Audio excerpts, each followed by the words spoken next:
Hi everyone, কেমন আছেন সবাই? আশা করি সবাই ভালো আছেন। আজকে আমার কাছে একটি ওয়াটার হিটার এসেছে। এটিতে কি সমস্যা দেখব। আমার হেল্পার এটি খুলে রেখেছে, আমি এখন এটা বের করব পলিথিনের থেকে, দেখি কি সমস্যা।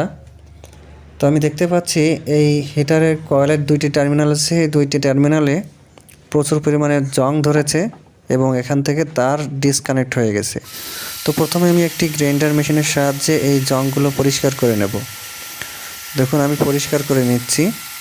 আপনাদের বাসাবাড়িতে থাকা এরকম ওয়াটার হিটারও সমস্যা হতে পারে, এই ভিডিও দেখলে আপনারাও এটি ঠিক করতে পারবেন। সুন্দরভাবে জংগুলো আমি ফেলে দেব যাতে আমার এটি কাজ করতে সুবিধা হয়।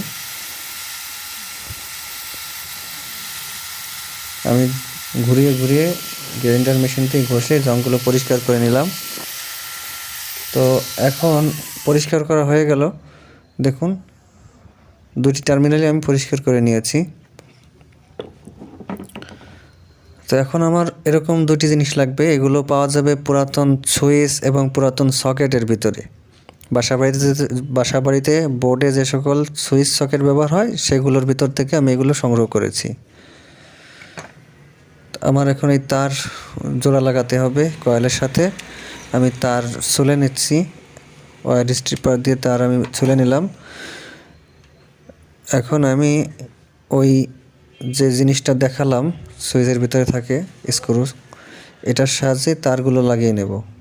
দুইটি তারই আমি সুন্দর করে লাগিয়ে নেব। আমার এক পাশ লাগানো হয়ে গেছে, আমি এখন আর এক পাশ লাগাচ্ছি।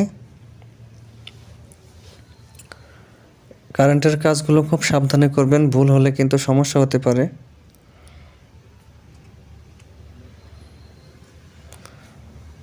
তো এখন আমি এটি কভারের সাথে ফিটিং করব।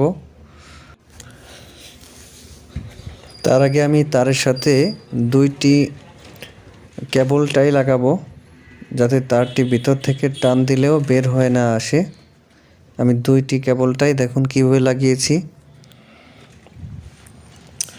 আর এখানে আমার একটি এলইডি লাইট ইন্ডিকেটর বাতি হিসেবে ব্যবহার করব, সেই জন্য আমি এক পাশে তার লাগিয়ে নিলাম কয়েলের এক পাশে, এবং লাইটের সাথে ওই পাশ লাগানোর পর লাইটের আরেক পাশ কয়েলের আরেক পাশে আমি সংযোগ দিয়ে দিলাম।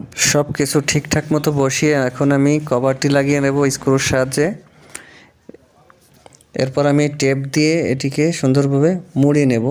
তার আগে আমি এটি চেক করব যে ঠিক মতো আমি কাজটা করতে পেরেছি কিনা। তো দেখুন আমি লাইন দিচ্ছি, লাইন দিলে আমার এখানে লাল বাতিটি জ্বলবে। দেখুন লাল বাতিটি জ্বলতেছে, তার মানে এটি ঠিক আছে। আমি কয়েলে হাত দিয়ে দেখেছিলাম, ভিডিওতে অবশ্য দেখাতে পারিনি। তো আমি টেপ দিয়ে আটকে দেব। আর এতক্ষণ কষ্ট করে আমার ভিডিওটি দেখার জন্য অসংখ্য ধন্যবাদ। যারা আমার চ্যানেলটি এখনও সাবস্ক্রাইব করেনি তারা সাবস্ক্রাইব করুন এবং অল নোটিফিকেশনটি অন করে দিন যাতে পরবর্তী ভিডিও আপনার কাছে আগে আগে পৌঁছে যায়।